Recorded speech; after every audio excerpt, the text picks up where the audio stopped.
is said that any long journey begins with a small little step. Today is the time when we are taking that small baby step, rolling out a whole new business channel, a 24 by 7 business channel, and yes, believe it or not, from Kolkata, which is often perceived to be the best city to stay in, but not so when it comes to doing business in. But quite contrary to popular perception, we try to trace what went wrong plus what are the things ahead of us, how we can proceed, move ahead, leaving the past behind. We are fortunate enough to have a young business leader amidst us today, Arnab Chakraborty, founder of Asmaka. It's a technology startup, and again, believe it not, when people are talking about coding and everything, here is a company that talks about doing things without coding, simplifying things. And the whole idea of this business, BizBuzz 24 by 7 is to decode business. So why not to start with a company that talks about doing things without coding? Welcome to the show, Arnab. Perfect. And to start with, I think myself and all our viewers would like to know, Sure. how did the journey begin? Yes. Thank you, Ritikda, for giving this an opportunity. As I hear from you, this has been your maiden show, and we being considered to come and speak in this great platform that you are conceiving and perceiving out of Kolkata. It gives an immense confidence. So let me give you take a step back and start with our journey, how we perceived the overall startup culture and why we decided to start at Kolkata. So predominantly, me as a co-founder managing the business side of Asmaka, and I have a co-founder who manages the technology, and we both happen to work predominantly outside the Kolkata landscape. In spite of that, yes, as Ritikda said, we quote unquote took a very drastic step when we decided to start something from hometown Kolkata. And to be very honest, I was managing analytics and enterprise business for a tier two, close to a $500 million technology services company out of Bangalore, and being close proximity with the CEO. When I said, sir, I'm not taking his name, so quote unquote, sir, I want to take a entrepreneurial step. He said, wow, where will be your office? Koramangala? Whitefield? I said, no, I want to go back to Kolkata. He was just shocked that, am I making sense? So I said, Rajiv, yes, there are reasons why I am choosing to start this from Kolkata. As I personally believe, it still remains not only intellectual capital, but quite boldly, I would say, an intelligentsia capital of India as well. And there is a reason why we would start it. There are certain factors which, other than being a home city, which we perceived why we should start our journey. A talent pool available, a low cost center with a great academic institutes in nearby, which is a must for. I will talk about those academic excellence centers and how it has also helping us in our journey. So those factors put together, we started this journey 3.5 years back. Well, it's a BC means before Corona. So as we are talking, yeah. So and we decided to start So that something very. 1.5 year Oh actually. yes, it's very hard, Ritik. When I try to recollect something, when I did this last, so was it 1 year? Was it 2 years? Or let's put it like pre-corona. Yeah. So yeah, when we started this journey, we started to do something different, but very simple. Now, as you said, decoding, no coding, low coding. So we can choose something which is a business problem which we have faced in our corporate avatars, that people have been started talking. So I'm talking of something in the 2017, 2018, when people started talking in data is oil. Someone will say data will gold. Someone will say data is the next something. But no one was talking about how to get that data in a meaningful manner, in a most effective manner that will join the dots of various enterprise ecosystem. Now, in our journey, we started listening about artificial intelligence. People will talk about prediction. You will come and talk about prescriptive cognitives. So we said, okay, these are all those heavy jargons. Can we help these some kind of a heavy lifting of data for these heavy jargons? And that's how we started thinking of fundamentally how we should prepare the data, how we should enable enterprises to get a data in a meaningful format. So while we have certain niche and the back-end deep technology, which is not the right state to be discussed in this forum, so we are meaningfully trying to present the data, and that's what we have been trying, sitting in the city of joy. But was there any trigger to start off with this? Perfect, sir. So when I started in my corporate avatars, when I have been selling those multinational products for technology services companies, so those were definitely the best in class products, and they perceive and remain to be the best in class products. But I will tell you, Ritik, that those technology products are very good for the great guys. But when it comes to the common business, where there are various stakeholders, which could be you, who doesn't understand the engineering side of it, but are a business user. Someone like me, who is not an engineering guy, might not be a business user, but understands the functional or the domain part of it. Or someone else who is an engineering guy. Can we join the dots with among the various stakeholders within the enterprise that will have some kind of a common tool adoption strategy? So a CXO did not to invest tool A for you, tool B for me, tool C for someone else, but there is some kind of a tool, common tool adoption. That was one. Second is that, of course, something of a pride. Can we build up something new? So I worked for a company which happened to experiment with world's first mobile software platform. Again, for confidentiality, I am not taking the name of that company. So it started the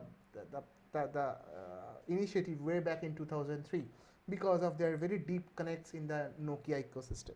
So, and working for that company for more close to 2 decades, there was a passion that can I do something similar, something very simple, but that will touch down the business problem in a more meaningful way. And that's a trigger point how we started.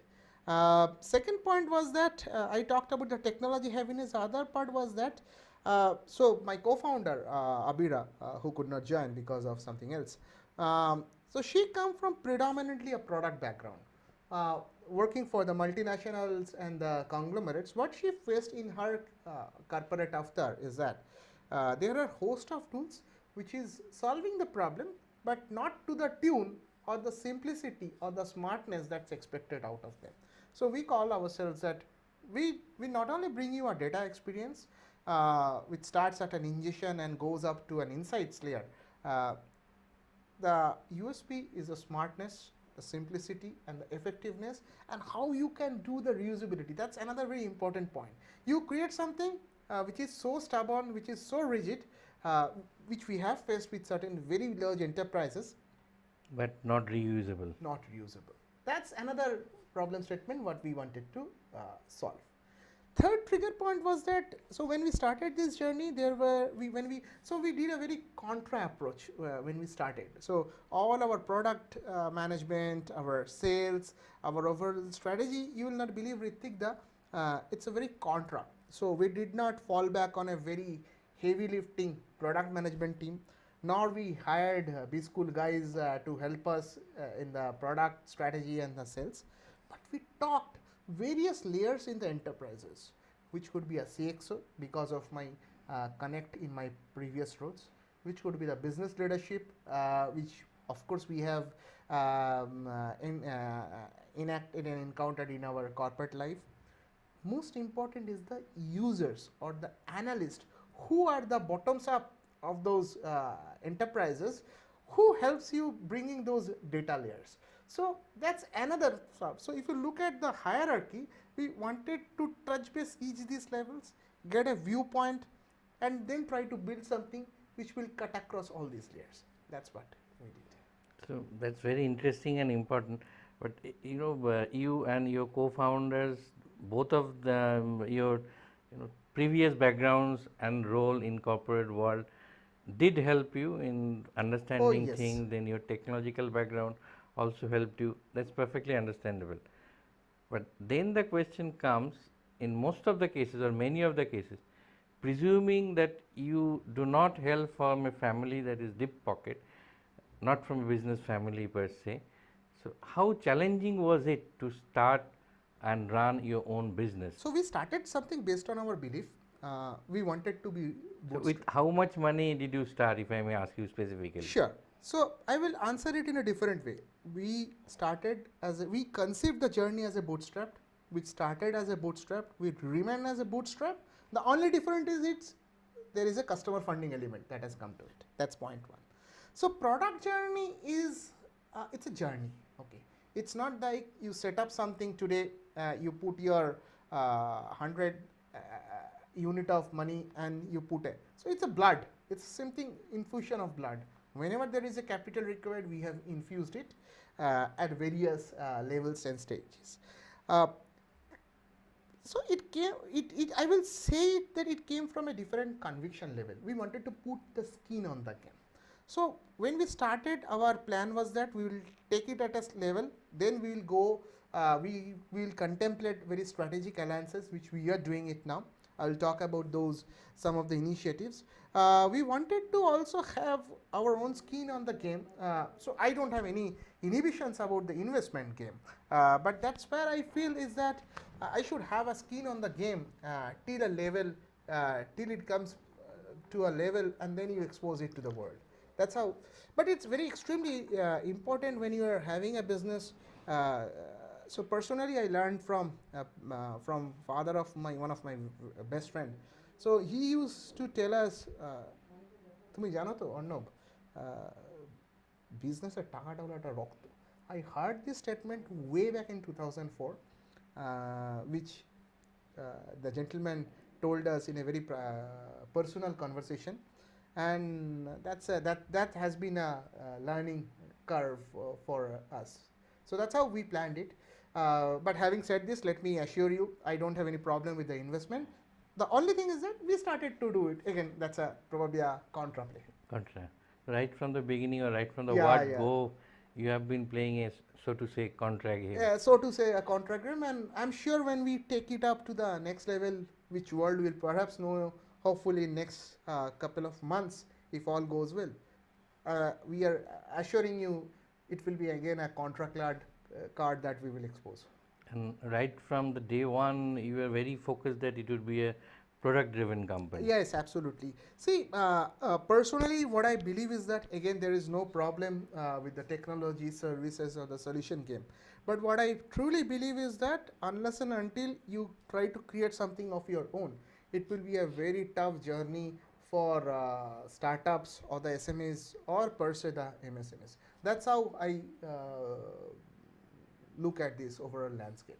So unless and until you are not in that top 100 or top 150 or top 200 or say top 500 layer, uh, you need to have something of your own. And whether you call it a product, solution, tool, those are jargons, how you want to position it. The bottom line is that you have to something have your own. So if someone is having one of my very good friend is having a Momo brand, if that goes to him, so I have a software brand that comes to me. I have my Vesta friend who is working for a healthcare. I was talking about that guy. So he has his own brand. So we are trying to create something of our that's very close to our heart. Having your own brand. Oh yes, that's a very important. So I will come to that little later, but right now, I mean, over the years, over the last 3.5 years, you have worked on several products. Right now, currently, you are working on a product called Drishtin. Correct. Right? So, but if you could tell us all about this product, I mean, how is it going to help the business owner, enterprise? Sure. So Drishtin stands in Sanskrit as intelligence. As I said, our main motto is to be in the landscape between a data ingestion and a data insights. And anything comes in that layer, we should be able, Drishtin should be able to play with it.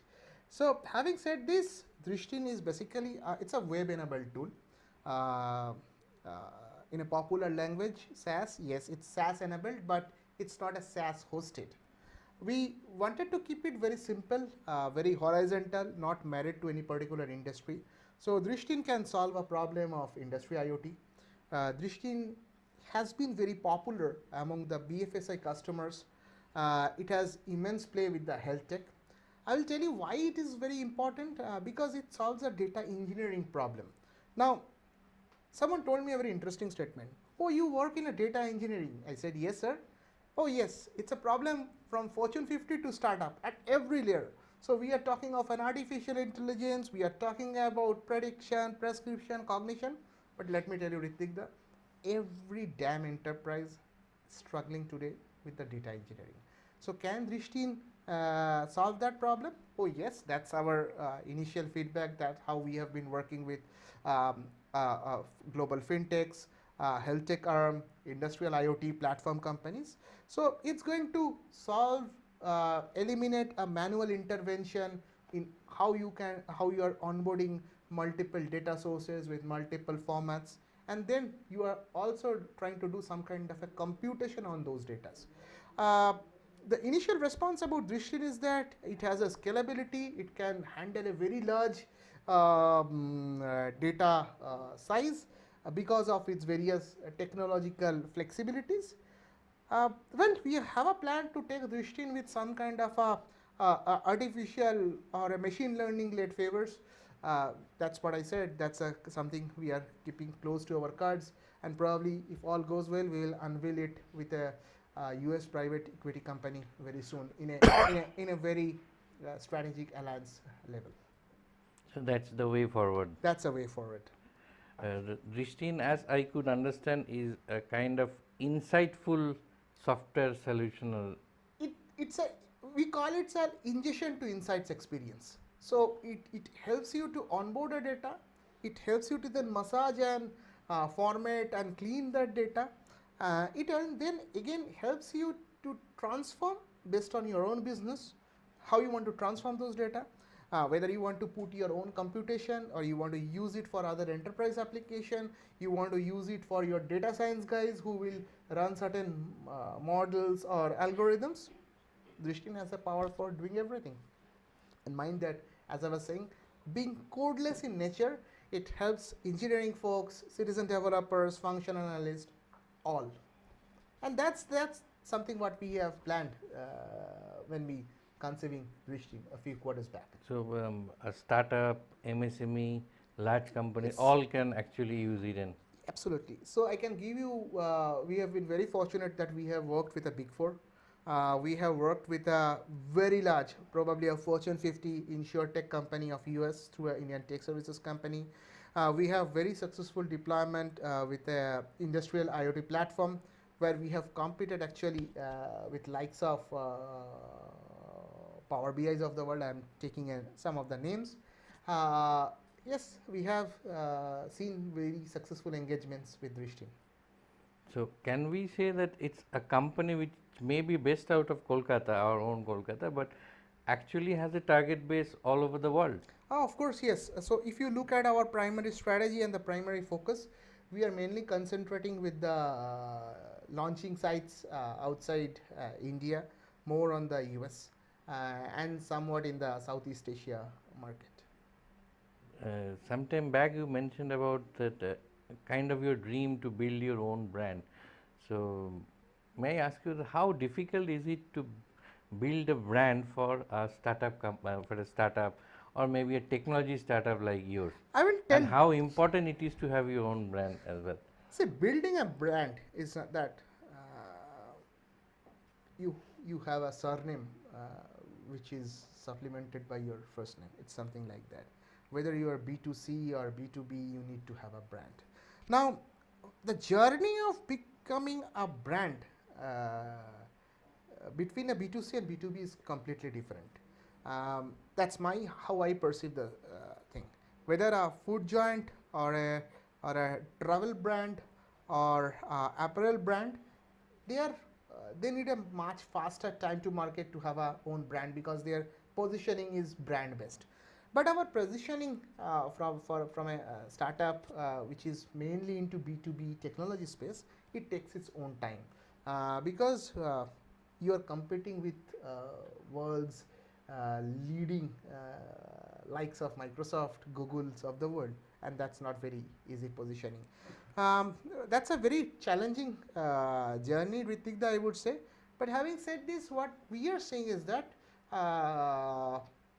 it has given an immense potential for startups even to talk to a customer in Valley or VC based out of Singapore. And because those conversations are also enablers how you create your own brand. Right, That's what. absolutely. So again, that's my contra approach. I don't try to invest too much on my brand building through social medias or something, but I try to manage my building my brand. So that's like a surgical strike, Well, targeted. yeah, very targeted, very targeted.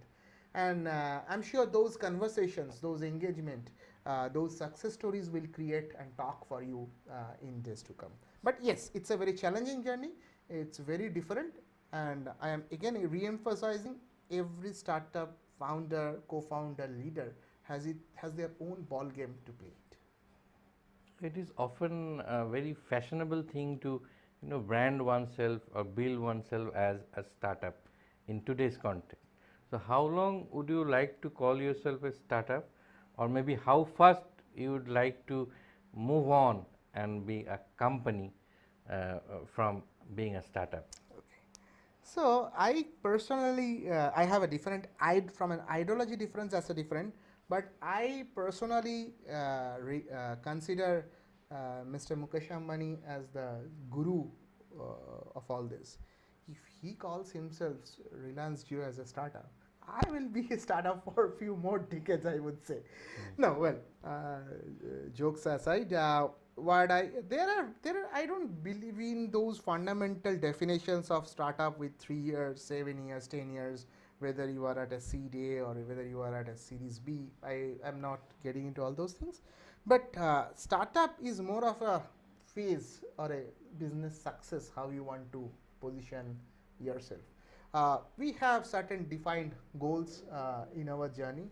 So probably next 12 months, 12 to 18 months, very crucial. As I was saying, every startup, all my fellow entrepreneurs, especially in the technology sides, are at an inflection point. Uh, who will take a jump will depend on how they will detach themselves from a startup, and then they will be a successful.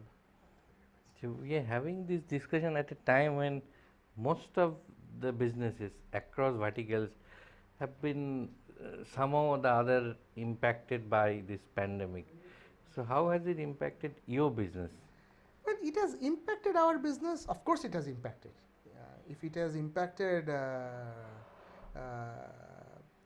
Wall Street, it must have impacted me as well. But you see, every crisis opens up some kind of the other opportunity. As I was saying, if COVID would not happen, we would not have got an access in talking to a premium VC based out of Valley. Probably, and when I say we means not me as an Asmaka, but the tech startup fraternity. If COVID would not have opened virtual bar opened, we would not have been able to talk to the European Unions or the Western European IoT players. Southeast Asia VCs would not have talked to us or the customers. So personally, it has a flip side. Probably, unfortunately, uh, many of us have lost near and dear ones. That's a agony of life. But barring apart, it has opened up a tremendous opportunity, Opportunity. I would say. And personally, what I feel, it's a very interesting observation. Again, that's my belief is that there are two things happening.